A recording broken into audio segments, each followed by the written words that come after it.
Morning, everybody, and welcome to Conversations with the Snow. With the Snow. Conversations with the Soul. I was looking into my camera, and so I can see me as well as what's behind me, and I'm like thinking, oh, the snow's gone. Look at that. So I had snow on my mind. Hi, Kathy. Nice to see you. Hi, Doug. Nice to see you, too. Good morning, Sherry. Wonderful to see you, too. So today, this whole week, we've been talking about intuition. And now we come to one of my favorite parts. So yesterday we were talking about how it's important to have new experiences. It's important to almost play a character and get outside your comfort zone and try out things that you wouldn't normally try, or stuff you haven't tried for a long time, or suspend reality for a little bit. That's what we talked about yesterday. And that can be a lot of fun. But it's also kind of scary. So it's the scary, sort of exciting fun, like, is this really going to work out? Oh my gosh, I can't believe it. Hi, Betty, nice to see you. Hope your your challenges have worked themselves out. Anyways, so yesterday we talked about how, you play everything like a game, you look at it, from a little bit of surreal perspective, and you have fun with it. And you get outside your comfort zone. And that's a lot of fun.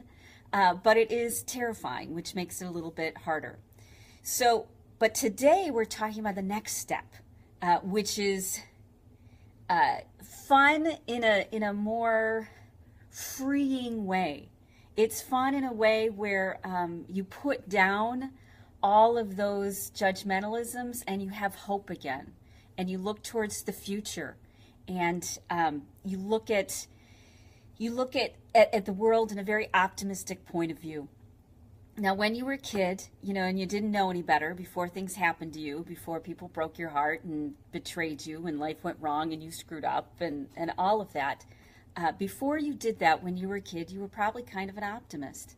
You looked at the world with a fresh, new set of eyes, and it was beautiful and it was cool.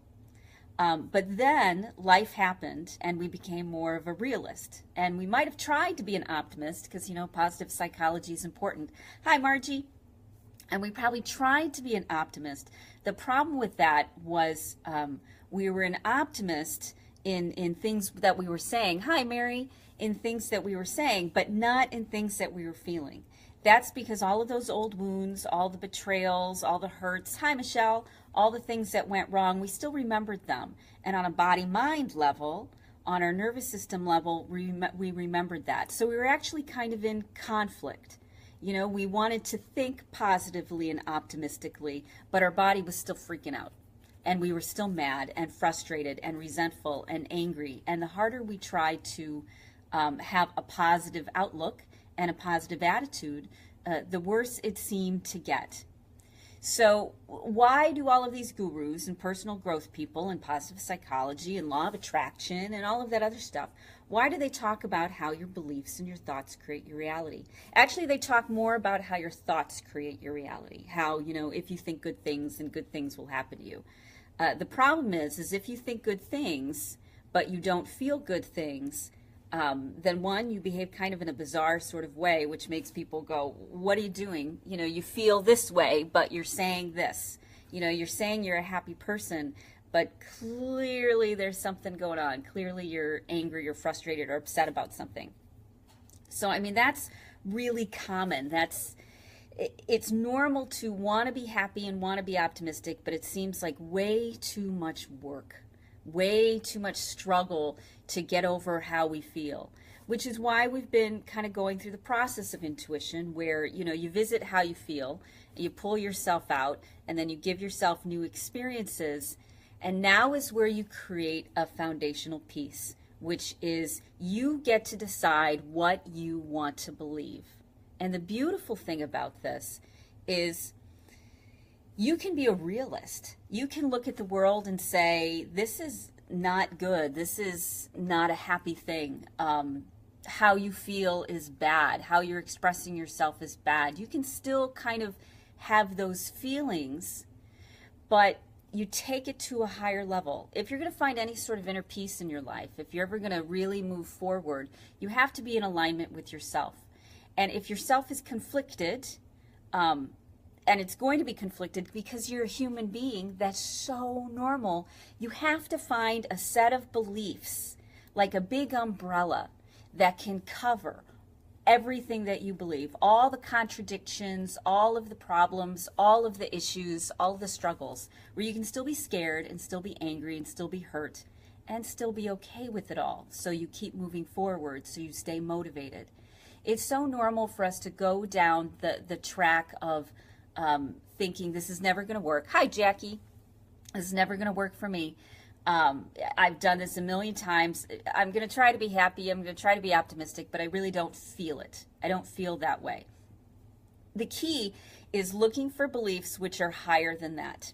And here are a few of mine. And I've gotten them through very hard-won wisdom, through doing this intuitive process, through living life by being open, experimenting.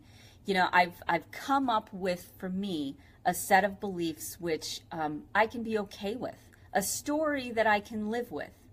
And one of the ones I've talked about before is I start introducing the word sometimes into my story.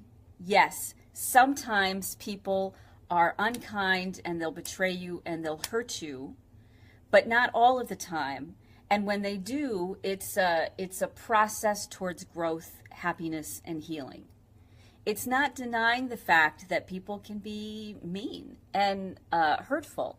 It's not denying those things. It's not denying the pain of life and the reality of what it is. And it's not denying that when we look at the world in the most positive viewpoint, we create that new reality. If we look at it in a negative way, then it tends to create more negative things for us. And if we look at it in a positive way, in the long run, it'll create positive things for us. So we know that too. So how do we deal with, as we've gotten older, reality and what we want to believe? And that's, as I said, when you start coming up with those bigger beliefs. You know, one of the problems with personal growth and things along those lines is they don't look at the mini steps that have to go in between. If I told myself, have you ever watched the old Saturday Night Live where I think it was Jack Handy, and he would come on and he'd say, and I am beautiful and I am special and I am amazing, and you looked at him and you thought, wow, you really don't know what's going on. I mean, it was a great character on Saturday Night Live, great personal growth character. And that's too big of a jump for us to make psychologically, to go from the realist point of view, hi Bonnie, to go from the realist point of view to the optimist point of view. You have to take those steps in between, like the word sometimes. So another one of my beliefs is there are benefits and there are drawbacks to everything. And if you focus on the benefits, then that's the direction you'll go. You don't ignore the drawbacks. You are aware of them. You problem solve them, but you are not going to focus on that, because no matter what the situation, whether it's abuse, whether it's disease, whether it's relationship, no matter what it is, there's benefits and drawbacks, and embrace the benefits and minimize and problem solve the drawbacks. That's a very realist point of view. It's not a point of view that's positive or negative. It's one that says, you know what, there's a bigger picture going on here, and I'm going to believe in something. I'm going to believe in the process. Some people believe in God. Some people believe in a ritual. I believe in the process of how life will go, that we continue to learn and grow and evolve, and even hard things are meant to take us in the right direction. So how do we get to where working on our beliefs really benefits us? The fun thing is we've spent so much time in reality, you know, protecting ourselves from the negative thing that's happened, from not getting hurt again, from not being naive and a chump and walking in and getting fooled time after time. We've protected ourselves so much from that we haven't let ourselves feel the optimism and the joy and the happiness from when we were young. That excitement for longer periods of time, not just that moment and then reality sets in when we realize, you know, this is going to be hard work and we're not going to like this and it's going to have challenges. No, it's actually letting yourself have a belief which you can indulge in, which you can enjoy and have hope in. It's not delusional. When you create a belief that you can live with, that you can be okay with, then you can almost bask in that. When it's something that's balanced, when it's something that gives you permission to believe in it, it is one of the best feelings in the world. And it's something that you keep wanting to find over and over. Trust and hope and faith and belief and growth and healing. These are things that we really want to believe in. And if we have it in a framework that also makes us feel like we're going to be okay, like we're going to be safe, then we get to dive into that deep end of the pool. We get to dive into like that astral projection. You know, you hear about people who have spiritual peak, positive, powerful experiences, and they do because they found a framework that works for them, that lets them hang out in that experience and not deny it or poo-poo it or say that it's wrong or bad. They found a framework that their realist can be okay with and their optimist can be okay with. So it's a bigger umbrella belief. It's not either or. It's how can they coexist peacefully? How can we have a negative belief and a positive belief at the same time? So I'll give you a good example of how our judgmentalisms about things get in the way. You know, when we have that inner conflict between being an optimist and pretending to be an optimist, you know, wanting to be an optimist but we feel differently, that creates a lot of inner conflict. And it's that emotion, that trigger, that felt sense that gets in the way of our intuition, that gets in the way of us healing and hearing the quieter voice, the thing that's bigger. Hi, Martin. And so when we work through those, the felt sense, when we can let ourselves enjoy and dive into a very comfortable place, hi, Daniel, then our intuition gets louder. We can hear it better. So here's kind of my mission for you today, is to come up with one, maybe two beliefs that you can live with that are positive. Something like, you know, every negative thing that happens is one step closer to where you want to be. You know, every step down, spiraling down, is one step closer to the bottom, and when you hit the bottom, then you're going to be motivated enough to start climbing back up. Or every experience or every bad thing in life can only go so far before it has to balance itself out. So even something that creates pain and devastation and heartbreak and hurt, it will create so much discomfort that it will cause positive, beautiful change. You know, all the negative things going on in our country, in our culture, in our world right now, they're dialing up the stress. The positive way to look at that is we will hit a point. When stress is dialed up quickly, we hit a point where we're like, enough. I'm not doing this anymore. And we get out of our comfort zone and we do the things we need to do because we've hit our limit. So when stress is dialed up fast, like it has the last couple years in our country, hi, Carolyn, then it's a super positive catalyst for change. That's a way to look at it.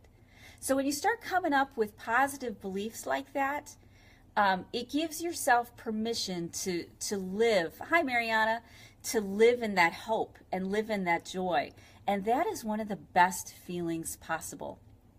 And the neat thing is when you live in that joy, realistic joy, hopeful joy, then those waves go off and they start to affect the reality around you. You know, they've done studies on what successful people do. And successful people, they believe it's going to work out, and so it does, because they find a way to wrap their mind around the idea that this is good and it's going to work out and it's going to be okay. They adapt their mind, they mold their beliefs, they mold their body into a reality that they then create.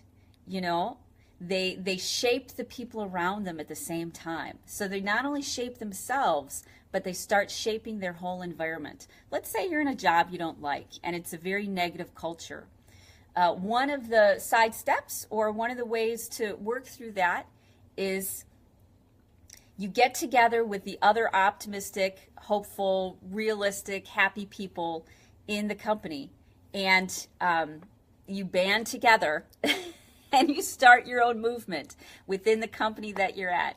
You start your own movement, because when you band together as a community, when you come together as a tribe like that, then the power is intensified. Just like that meditation experiment in Washington, D.C., the more people you have coming together, the stronger their physical vibration coming off of them is, the bigger a positive impact they have, and the more support you each have to get through the difficult things. So if you're in a tough spot, the best way around that is to find other people who want to see the positive, who want to see the beautiful, and hang out with them, because that will multiply and intensify, and it will ripple effect out.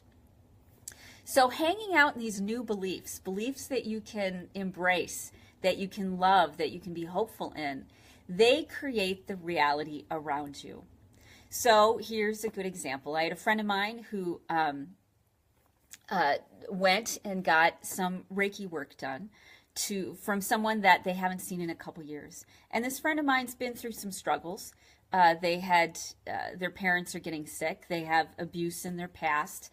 There were a lot of health issues and crises. They had to really, adjust their life this year. It was very painful for them. And they had a lot of emotions come up because there was a lot of conflict from the past. And so they decided to go in after years for a Reiki session and get some work done. And they were a little concerned because, they didn't know if they wanted all of this stuff brought up again and stirred up, because they knew it would be painful. So they walked in, and the Reiki therapist looked at them and they said, "Oh my God, what's wrong with you? This is terrible. What's going on? We need to talk." And it was in a very big way. Hi, Kate. Nice to see you. It was in a very big way. And Mary Lou's on here too. So my friend, she decided she didn't want to get any work done after that, because she was trying to make peace with how she felt. She was trying to get the comfort and the nurturing that she needed. And so she walked into a situation kind of on guard, looking for something that would trigger her, and she was triggered. And the Reiki person, in return, looked at my friend's pain and struggle and issues and saw them as negative, saw them as something that was bad, or that needed to be avoided, that was broken and then needed to be fixed. I'm going to tell you something about trauma. When someone's been hurt, when something's happened to them, the last thing they want to do is feel like they're broken. Hi, Laura. The last thing they want to do is feel like there's something wrong with them. And good morning, Susan. They don't want to tell anybody what's happened to them because of the judgmentalism that's going to come. And maybe there'll be empathy, and maybe there'll be sympathy. Maybe there'll be people that will be there for them. But usually the first reaction is people feel sorry for you. They look at you and they think that you're broken. Hi, Lisa. They look at you and they think that that you need to be fixed. And for someone who is hurting, who's going through a struggle, they don't need somebody to fix them. They need someone to validate how they feel, and how they really feel, or they're trying not to feel, is not that melodrama, not that there's something wrong with me and it needs to be fixed, and oh my God, they're tired of those thoughts. People generally want a more optimistic point of view about how they can problem solve and how they can work around how they feel, how it's going to be okay, and how they can get to where they're going. The last thing a lot of people who are really suffering want to go through is anybody feeling sorry for them. What they want is somebody to be present with them, someone to understand where they're going through, and someone to give them a guiding light, to have that optimistic, positive point of view. Because when you have the ability to reframe painful situations and look at like you can do this, it gives you the strength and the motivation to create that, to get through it, to get to the other side. When you're feeling sorry for yourself, and yes, it's fun to feel sorry for yourself for a little period of time. I do it on a regular basis. You got to feel sorry for yourself. But in general, you don't want a lot of other people to feel sorry for you. when you're hurting, you don't want to feel like you're broken. That stuff just makes it worse. You want to feel like it's going to be okay and you can get through this and you're going to make it to the other side. So I told a story yesterday. I was watching at the gym. Dr. Oz had a woman on who, when she was a child, she had been caged and molested and had this horrific experience where her mother ignored what had happened to her and all the teachers ignored what had happened to her. And this is actually pretty common. You know, when something is that painful, you don't want to think that it could happen to your child or to somebody that you know. Anyways, this woman was talking and she says, Dr. Oz asked her how she got through. And she said, well, it was really tough, of course, but I'm where I'm at now because I could look at it as a spiritual experience. I could look at the trauma and the pain and the hardship and how screwed up I was and how much it hurt for a long time and for decades and see it as a beautiful spiritual experience. And this is why she beat the statistics. Not because she had all the money in the world to help her see the best therapists or, you know, have the newest, latest things done, but because she chose to see it in a beautiful frame of light, in an optimistic, positive, this was a spiritual experience. When we keep taking those steps, when we find the story that allows us to keep living life, then we can create the life that we want. We might not have everything beautiful and perfect now, but if you keep taking those steps, you're going to get where you need to go. If you keep having that attitude that this is going to work out, how can I problem solve this? How can we do this? Then you keep moving forward. And you know what? That is really your intuition. Your intuition is based on some core beliefs that you have that keep you moving forward, that this is going to be okay. When I read across the indigenous belief that sometimes in a healing, people are healed, but the patient still dies, and I could embrace that as a reality, I really could embrace healing. Death isn't that someone didn't get healed. Healing is when they had an insight or an understanding, or they got closer to their family, or their family came closer together, or they forgave something, or they found a sense of peace or understanding or meaning in life. That's healing. That's a miracle. It doesn't necessarily mean that the cancer gets cured or the thing gets fixed or mended together again. It's when we're able to come up with a bigger belief that lets us feel good for long periods of time. So look for your belief today. That's my challenge with you. Look for your belief that you would like to have. Is it that you'd like to believe that sometimes everything turns out great? Sometimes everything aligns and goes in the right direction. If you hang out in that belief, you are going to feel optimist and beautiful and positive, and that beauty and optimism is going to start affecting the people around you and the situation around you until it does work out, until you do figure it out, until maybe you give yourself permission to let one thing go so you can pick up something that's even better for you, you know, because you realize it's going to be okay. One of the beliefs I came up with to help me let go of things, especially let go of people, is, you know what? They're an adult. They're an adult who has all of the beautiful skills and abilities and smarts and everything that they need to get through this. They've got everything they need and they are going to be okay. And when I have that optimism for somebody else, it gives them the optimism to actually be okay. Hi, Bijal. Nice to see you. It gives them the motivation to keep moving forward. And it gives me the permission to let go of things which might not be moving as quickly as I'd like them to. You know, when I married my husband, or when I met my husband, I looked at his family and I said, you know what? He is going to be an amazing husband when he's like 60. And I'm going to hang out with him and I'm going to help him along this journey. And so that when we're in our 60s, we're going to enjoy our life. And that's given me the wherewithal to weather the ups and downs and the challenges and the difficulties and the misunderstandings, is knowing that we were in a process. That's my belief. We're in a process. We're on a journey. And holding that vision in mind, that he's going to be an awesome husband at 60, meant that I could keep working the problem. I could keep looking for the solution. And that's your intuition. Your intuition is when you know there's a solution, you know that you can do this, you know that there's peace and joy and it can be worked out, and then you use your intuition to find the answer or the solution or the direction you need to go. That's what your intuition is there for, to figure out what to do next.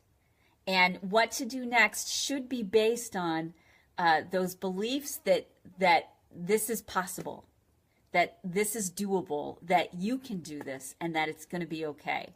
Because those beliefs, even though it's not okay now, even though it's difficult now, if you believe that it's going to be okay, that keeps you present, and that keeps the stress dialed down just enough so that you can think your way through this. Because to come back to the beginning, the thing that gets in the way the most of your intuition is that overwhelming flood of felt sense or chemical or emotion where we say, oh no, and then we sit there and our mind goes round and round in an obsessive pattern and paranoid pattern saying, what does this mean? What does this mean? What does this mean? Instead, if we already know what it means, if we already know that, sometimes it's good, sometimes it's bad, now we can ask the correct question. Is this good or is this bad or is this in between? Where does this fit? When I help people read tarot cards, many of the problems is they're not asking the right questions. They're asking, is this an apple or an orange? And what if the situation is a pear? You're not asking the right question, and so you're going to get confused and mixed up. You're not asking yourself, what other questions what's a bigger question I could ask? Or what's a smaller, more specific question I could ask? So I tell people, don't ask if it's an apple or an orange. Ask, first of all, is this a fruit?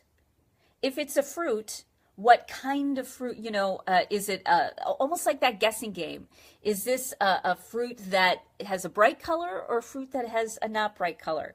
Is it orange? Is it red? Is it green? Is it purple? We take the big question, the big belief, and then we use our intuition to narrow it down until we get to that deep level where we can say, okay, now we can ask, is it yes or no? And then we'll know. Then our intuition will speak clearly because our paranoia and our fears and our obsessiveness is out of the way, and we can actually feel what's going on. So this part of intuition is so much fun for me because it means you get to hang out in the best part of life, in the hope and the joy and the happiness and the excitement, all the things that you did with as a kid. And now you get to do it with a very realistic point of view, a very safe point of view. You're not deluding yourself. You're not telling yourself that this isn't actually an orange when it's really an apple. You're saying, well, it's a kind of fruit and that's pretty cool. I'm really glad to have this. This feels good. It's not the smear of hope, smear of optimism over, this is going to be the worst thing ever.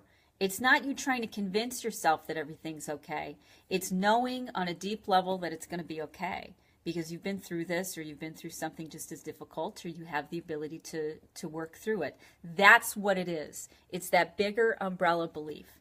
And when you have that, you can hang out just like the Buddha in joy and peace and happiness because you are okay with whatever happens. And because you're okay with whatever happens, your intuition is better, you make better decisions and choices, you interact with people differently, you stay present to what's going on, and your life starts to match that point of view. The external circumstances around you, you start to get the job or create the job that you love. You start to get the relationship or create the relationship that you want. And if you keep on that path, then you'll also find other people who believe that because they'll resonate with that point of view and your life will get amazing. In my practice, I listen to other people and I listen to the sorts of clients that they work with, and I go, wow, that would be really tough. But I look at my practice and I am surrounded by the coolest, most optimistic, interesting, positive people. And I can help them move to the next direction. Because I don't like working with people who are so far down in their beliefs that I would have to work so hard to get them out of there. I don't feel effective that way. I don't feel like I'm having enough of an impact, and it doesn't move me forward and motivate me. What motivates me is helping other people who already have a decent foundation become the greatest selves that they're supposed to be. And then they go out and make a big impact, and they go out and make a big impact. So yes, Lisa's got it absolutely right. Your vibe creates your tribe. And if you want to be surrounded by positive, loving people, then really believe that that is possible, that you have the ability to help make that change in the world and in your life, because you do. It may take 40 years, because I met my husband when I was 20. You know, it may take 40 years to get to 60, but in the meantime, have a lot of fun with it. See it as the journey, have the new experiences, and live your life, and know that you're creating the most fantastic life possible. So there you have it.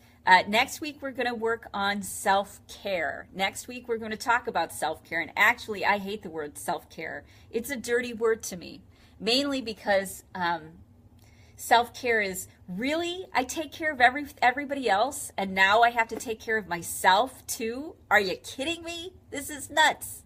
So yes, we're going to talk about self-care and a bigger perspective and a more beautiful and realistic perspective of self-care and what we're really looking for and how to get it. So I'm glad Brenda joined us. I'm glad everybody joined us today. And I'm so excited to see you next week on Monday. Leave your comments, leave your everything. And remember, I'm going to be doing an intuition program. I'm going to be launching it in a couple weeks. And it's giving you the nurturing and the hand-holding and everything that you need to take your intuition from, oh my God, I don't know what to do and this is terrible. What's the right thing, to, I got this. It's going to be okay. So keep your eyes out for that, because I'll be launching that soon. Have a great day. Looking forward to seeing you. Ciao.